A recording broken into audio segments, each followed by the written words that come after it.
Bismillahirrahmanirrahim. Assalamu alaikum, dear student of class 5. Today is our lecture related to your English book. And the topic is here we will discuss today the truthful. यानी कि सच्चाई हमने करनी है. अब सच्चाई के बारे में हम जानते हैं कि today we will discuss about the Sheikh Abdul Qadir Jilani. He is a famous personality and the great scholar on that time. हम जानते हैं, अंडरस्टैंड करना है इस कहानी में कि हमारे पास जो टाइटल है इसका सच्चाई का, ये सच बोलने का, वो किस वजह से इनको रास्तबाजी का इनको टाइटल मिला. शेख अब्दुल कादिर जिलानी कौन थे और उनका रुतबा ये इतना ऊंचा क्यों है, इसके बारे में हम अब इनकी कहानी पढ़ते हैं. Hazrat Sheikh Abdul Qadir Jilani was a great scholar. बहुत ही अजीम शेख अब्दुल कादिर जिलानी जो हैं वो अजीम मुफक्किर, स्कॉलर, मुफक्किर, सोच रखने वाले थे. He is famous by the title of the saint of saint. सूफ़ियों के सूफ़ी या वलियों के वली, वली के वली, यानी कि आपको ये फेमस वो मशहूर हैं. किस नाम से मशहूर हैं? वलियों के वली. टाइटल कहते हैं ख़िताब को, लक़ब से मशहूर हैं, ख़िताब से मशहूर हैं.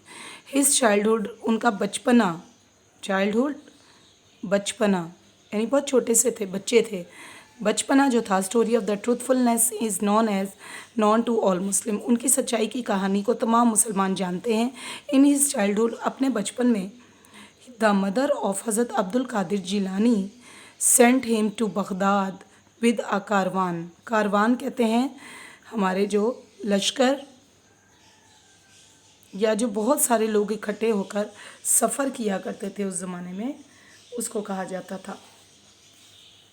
कारवान की सूरत में उनकी वालिदा ने हज़रत अब्दुल कादिर जिलानी को कहाँ भेजा? बगदाद. ये एक इराक़ का एक शहर है. वहाँ पे मुसलमानों के बड़ी बड़ी मदरसे हुआ करते थे और आज भी हैं, जहाँ पे मुसलमान जो है वो दीनी और दुनियावी दोनों इल्म हासिल किया करते थे. कारवान लश्कर और काफ़िले को कहा जाता है. आपको काफ़िले के साथ रवाना कर दिया. He was an intelligent. आप बहुत ज़्यादा ज़हीन तालिब इल्म थे.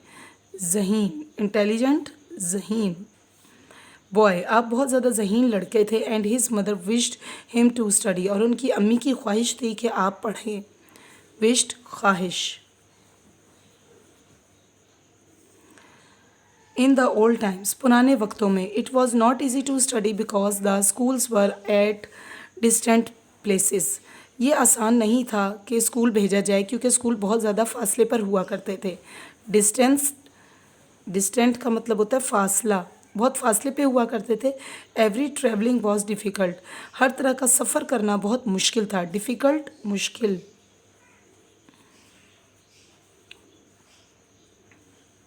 मुश्किल था. हमारे पास वो क्या कहता है कि देयर वर नो रोड्स, ना ही सड़कें थीं. मॉडर्न मीन्स ऑफ ट्रांसपोर्ट, और ना ही ज़राए आमदरफ्त के जदीद तरीके. मॉडर्न, जदीद, मीन्स ज़राए, ट्रांसपोर्ट आमदोरफ्त, आने जाने के ज़राए. People travelled in caravan for the fear of getting of the robbed. लोग जो हैं वो एक काफ़िले की सूरत में सफ़र किया करते थे ताकि गेटिंग रोब्ड, ताकि डाकुओं से बच सकें, डाके से बच जाएं. एट दैट टाइम, उसी ये वो वक्त थे या ये वो वक्त था. There was a band of robbers who looted the travellers. ये वो वक्त था जबकि डाकुओं का जो ग्रोह होता था वो काफ़िले को लूट लिया करता था. जी. Hazrat Abdul Qadir Jilani was on his way with the caravan. Hazrat Abdul Qadir Jilani अपने काफ़िले के साथ अपने रास्ते पर रवां थे. When they were passing through a desert, जब एक आप सहरा के नज़दीक से गुज़रे, रेगिस्तान. अ बैंड ऑफ रोबर्स, तो डाकुओं का एक ग्रोह, बैंड का मतलब होता है ग्रोह. अटैक्ड देम, उन पर हमला किया, यानी उनके काफ़िले पर हमला कर दिया. They started robin the money and the precious belongings of the travellers. उन्होंने ना सिर्फ पैसे को लूटना शुरू कर दिया बल्कि जो कीमती चीज़ें उन मुसाफिरों के पास थीं उनको भी लूटना शुरू कर दिया. प्रीशियस, कीमती, कीमती चीज़ें भी उनसे लूट लीं.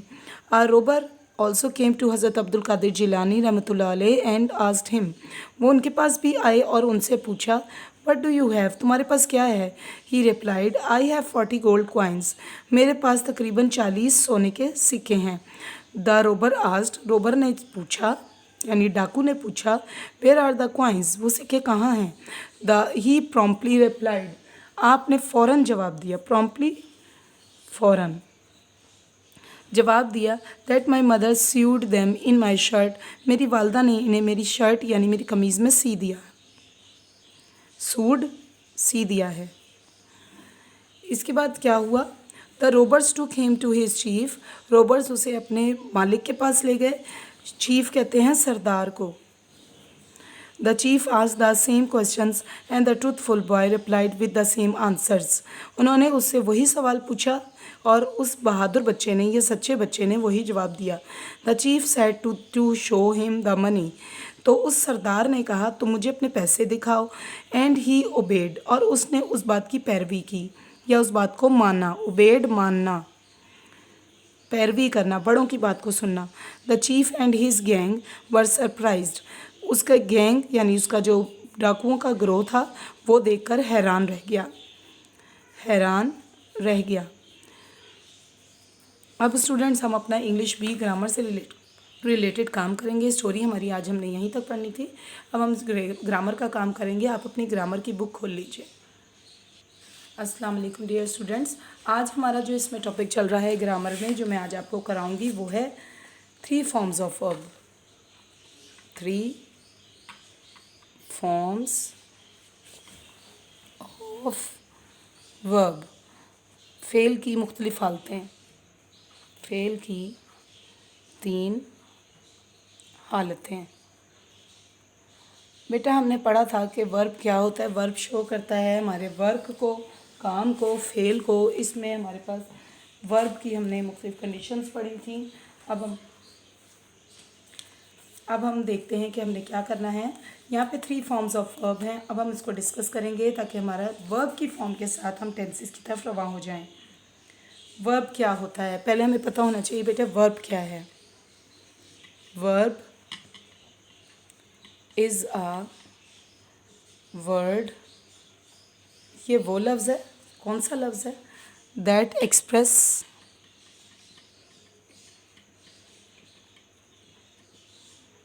that expresses some actions,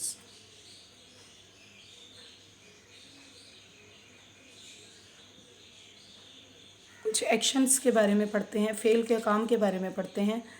3 form of verb देखिए हमारे पास। पहली एक मिसाल मैं समझाती हूँ। एक मिसाल है, हम लिखेंगे आस्क। आस्क का मतलब बेटे होता है पूछना, ठीक है। अब हमने इसकी सेकंड और थर्ड फॉर्म बनानी है, तो हमारे पास लिखा जाएगा आस्क्ड, और थर्ड फॉर्म भी लिखी जाएगी आस्क्ड। अब इन दोनों का तर्जुमा सेम होगा, पूछा।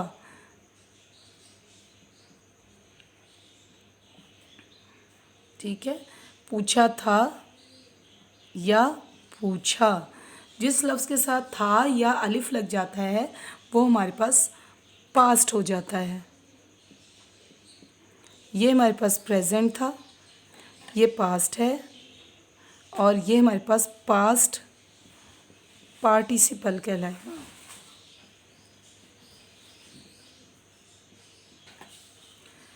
हमारे पास एक और लफ्ज़ है जो मैं लिखूंगी, बीट। बीट के क्या मायने होते हैं वो हम देखते हैं। बीट के मायने होते हैं मारना। जिसके साथ बेटे नून अलिफ ना लग जाता है वो हमारे पास मसदर होता है, यानी कि हमारे पास पहली फॉर्म होती है और हमने उससे ही देखते हुए अगली फॉर्म बनानी होती है। बीट, बीट और बीटन, इसका तर्जुमा भी है मारा, मार दिया। हमारे पास जो जुमला है वो देखिए क्या है कि अगर हम इनके जुमले बनाएं तो ये किस तरह बनेंगे। जी, अगर हम देखें आज का एक जुमला बनाते हैं। मैंने अभी आपको बताया आज का मतलब क्या होता है, पूछना। हम इसका देखें सेकंड फॉर्म और थर्ड फॉर्म, आस्क्ड आस्क्ड। अब मैं इन तीनों को सामने रखते हुए 3 जुमले बनाऊंगी ताकि आपको यहाँ तक क्लियर हो जाए।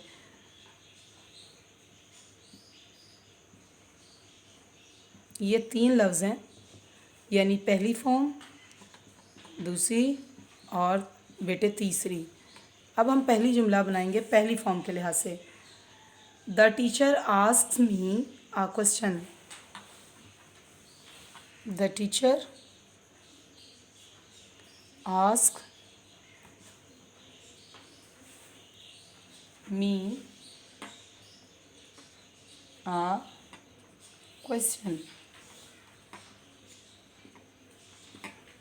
अगला जुमला जो है वो हमारे पास ये था, पूछना। मेरी टीचर ने मुझसे सवाल पूछा। अब यह पूछा, द टीचर, पास्ट में मैं जा रही हूँ। द टीचर, चेंज कहाँ आएगा वो देखें। पहला था टीचर मुझसे सवाल पूछती है, अगला है टीचर ने मुझसे सवाल पूछा।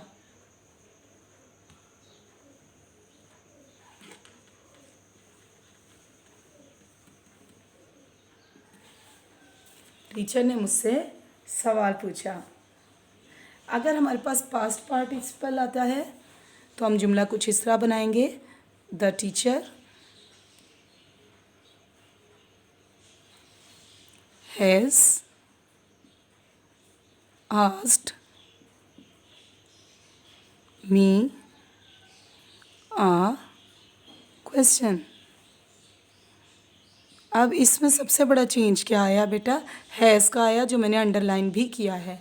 हैज़ जो है हमारे पास सिंगुलर पर्सन को शो कर रहा है, अकेले वाहिद बंदे को शो कर रहा है, और ये पास्ट पार्टिसिपल है जो कि परफेक्ट टेंस में आपके इस्तेमाल होगा। सो स्टूडेंट्स, उम्मीद है कि आज का लेक्चर आपको यहाँ तक ग्रामर से मैथ समझ आ गया होगा। आपने हमारे चैनल को सब्सक्राइब करना है, बेल आइकन का बटन दबाना ना भूलिएगा, लाइक ज़्यादा ज़्यादा भेजें और कमेंट्स तो करना ना भूलिएगा। आप हमें अच्छी से अच्छी राय देते रहिए ताकि हम अच्छी से अच्छी वीडियोस आपके लिए और लेक्चर्स अपलोड करके आपकी खिदमत करते रहें।